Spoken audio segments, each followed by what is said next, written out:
Le Sénégal fait partie de ces pays-là où le mariage d'enfants, le mariage précoce est assez élevé. On note aussi une abondance des divorces. Les mariages seraient-ils la cause des divorces fréquents au Sénégal?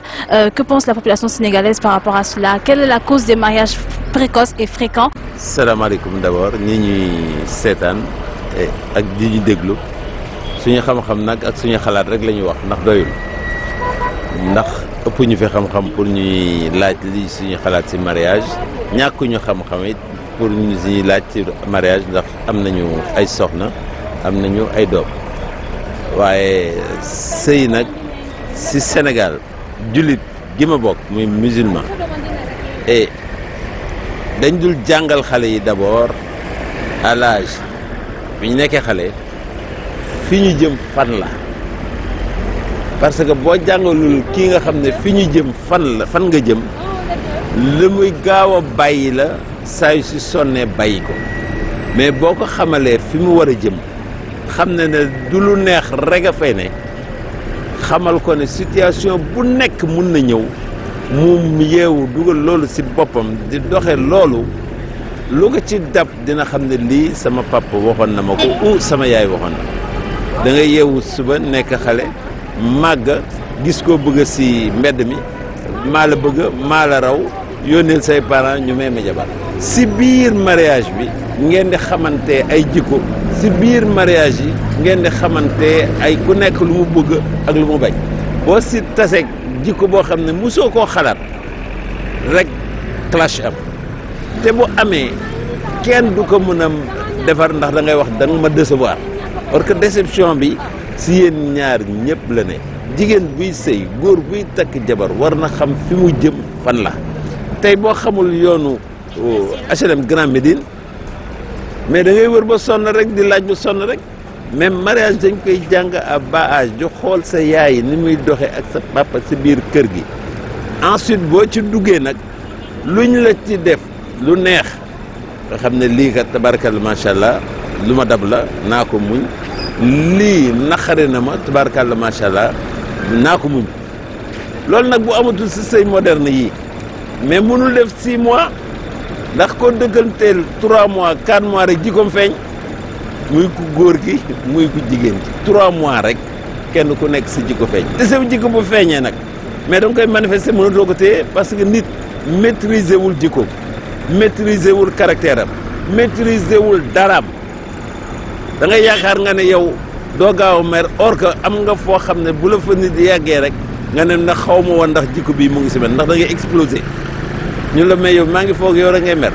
or que xamoo sa jikko mais da nga xam yaay da nga war a xam d'abord yaay kan fan nga dëkk ci lan nga bokk ñu yar la ci nga dugg ci sëy ki ngay sëyal nga xam ko jéem a xam jikkoom ndax mënoo xam ki ngay sëyal totalement du côté góor ak côté jigéen nga jéem a xam jikkoom bi mu lay seet si nga am yoo koy teg ay preuve yoo xam ne yoo koy teg waxuma la preuve may ma 5000 ak may ma 10 000 ay preuve yoo xam ne yoo koy teg endurance yoo xam ne yoo koy teg boo absenté seet réaction am si biir kër gi bu lay seet si boo fi nekkee bu la waxee defal nii nga ko xaaral ma dem fii de ñëw seet réaction ni ñu dem si noonu ngay xamee ki nga war a siyee boo ko testé si yooyu yëpp nag déedéet côté laa wax de ba nga xam ne kii kat mun na muñal jigéen ou kii kat mun na munal góor nag bu la ñaanee nga daal di ko nangu ngeen sëy et à condition nag aussi que moom mu am lu mu yore jabar kenn du ko yore si wax ju bari kenn du ko yore si maa dëgër fit kenn du ko yore si maa ñeme déedéet da nga koy yore pour xam ne dafa am but bu la tax a jug ndax humanité bi li koy defar sëy la jur si doom bi xam ne couple bii ma juddoo ñu ngi may teg si lu baax nga màgg baax mën a wutaat beneen jabar bu baax de fur et à mesure nag noonu di progresser yàlla di indi nag xéewal si biir dëkk bi mais ana yow ana man rek fii rafet nga sa périg yi rafet na sa mèche yi rafet na foo dëkk nga ne fii bugg naa la maa la raw nga ñëw kër ga salaamaaleykum maaleykum salaam jabar laa bëgg ñu aja nga indi 1 million teg nga indi 2 millions teg nga indi voiture teg ñu may la jabar waaw yow da nga jënd jabar. c'est le monde qui est comme ça parce que vraiment bu ma yeewoo suba j'ai pas de quoi donner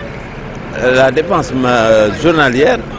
mais je ne peux pas recevoir une personne qui sort 25 000 francs, 10 000 francs, qui donne ça à ma fille,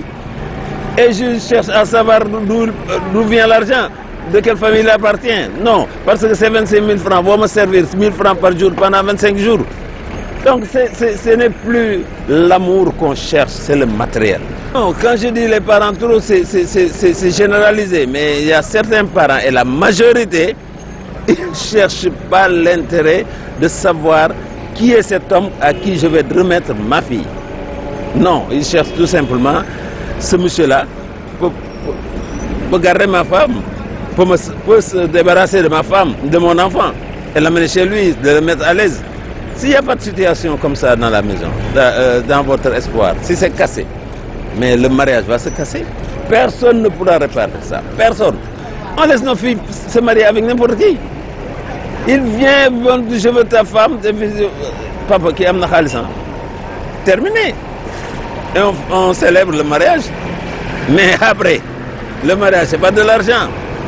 Tu peux avoir 1000 francs ou 500 francs que tu as en poche, tu donnes ça à ta femme, elle va au marché pour acheter quelque chose pour se nourrir et être heureux dans ta maison. Tu peux donner 5 000 francs à ta femme, aller au marché, mais tu l'emmerdes de telle sorte que les 5 000 francs, elle ne sait même pas de quoi acheter avec. Elle est énervée. Tu crois que moi, je vais cuisiner pour ce pauvre monsieur-là qui vient à midi pour m'emmerder? Non, non, j'en ai marre. Voilà le problème. Mais avant d'expliquer à ta fille qu'est-ce qui va se passer dans ton mariage, il faut savoir qu'elle connaît ça. Mais elle ne connaît pas. Comment peut-elle expliquer à sa fille que voilà le mariage et c'est comme ça que ça va se passer? Jigéen ñi yaay yi ay 22 ans 30 ans nga jur doom bu jigéen góor ñëw mu am 16 ans 17 ans ñëw la jox la yow sa biir yow moo ko la goo sëy nga bëgg a njàggal si doom sëy. Il faut pas se leurrer. Il faut faire l'école à la maison, l'école de famille, de mariage à la maison. Et la mère qui est la maîtresse doit savoir quelles sont les leçons à faire apprendre à sa fille. Ñu ngi dugg ci sëy très tôt mais amuñu maturité bi waaw dégg nañu mariage seen morom yi ñu ngi marié ñu ngi def lu rëy ñu ngi def lu riche yebbi ak jàppal baay mais ba xamuñu luy mariage daal. Mariage dafa laaj muñ, dafa laaj communication, dafa laaj muñ daal waaw parce que soo dul muñ munoo togg munoo je ne sais pas li maam yi doon def li suñu yaay yi doon def munoo ko foofu dafay am problème ndax góor dafa soxla ku ko toggal lu neex, dafa soxla ku koy wax bu neex ah dafa soxla koo xamante ne yem na benn place mais danga naan da ngay sëy te doo toog xew bu nekk yaa nga fa sa kër yaay doo fa gëj guddi ak bëccëg suba ngoon yaa nga foofu loolu itam neexul ci xolu góor. booy sëy da nga xam ne da ngay sëy rek te yàlla moom moo tax bul xool matériel bul xool dara xoolal doom yi nga fay jur da ngaa bëgg lu barke tey jii ku fi am immeuble yaayam muñ na ku fi am tey lu baax yaayam muñ na ñun tam dañoo war a roy suñu yaay yi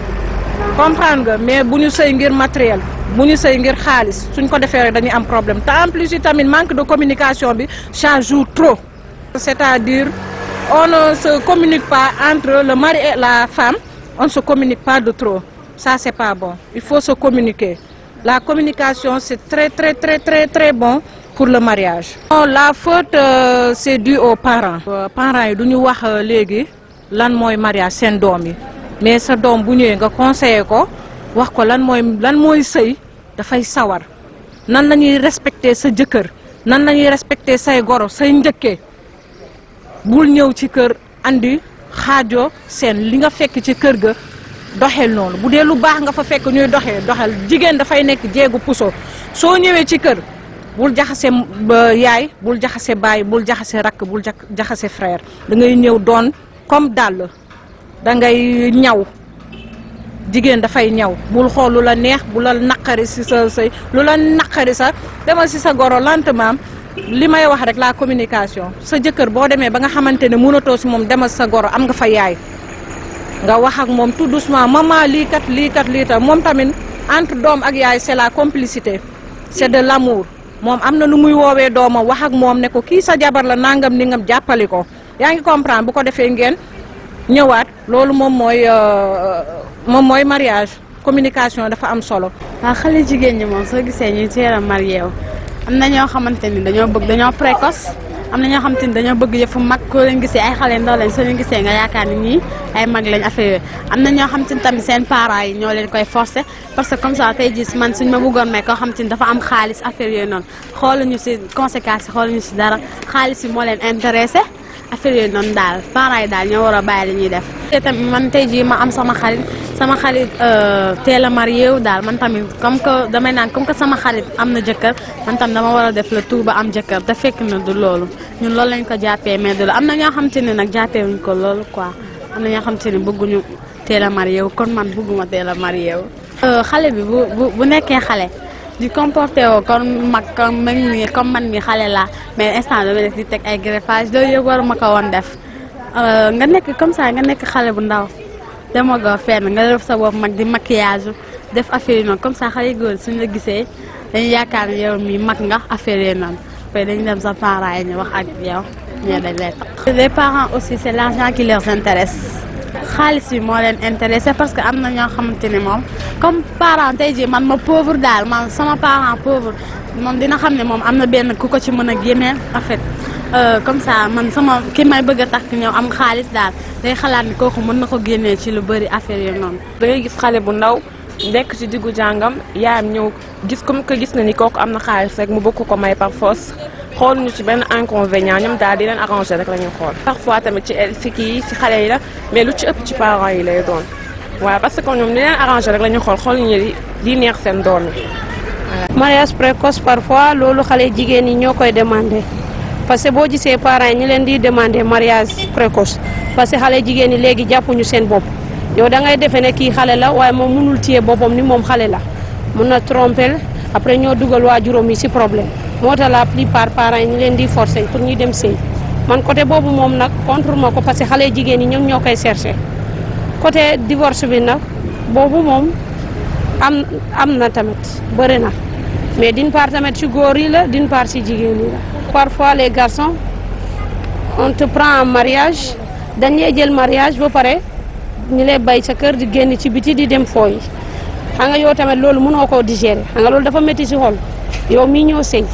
kooku mu toog sa wet déedéet moom di génn ci biti di dem seet sa morom jigéen est-ce que loolu baax na xam nga ni loolu baaxul loolu moo tax souvent divorce yi bëri ci mariage parce que boo gisee parents yi di forcer seen doom yi mariage parce que xale yi léegi yow boo da ngay téye xale bi ni kii xale la moom téyewul boppam ni xale la xam nga ni balaa suba mu lay dugal ci problème il vaut mieux nga may ko mu dem sëy moo gën lu ñuy def ci wàllu mariage da ngay fóotal sa njëkk yi da ngay fóotal sa goro yi ba pare au maximum sa goro yi da nga leen di jox cër bu mot sëkk muy xale muy mag ñëpp war nga leen jox respect.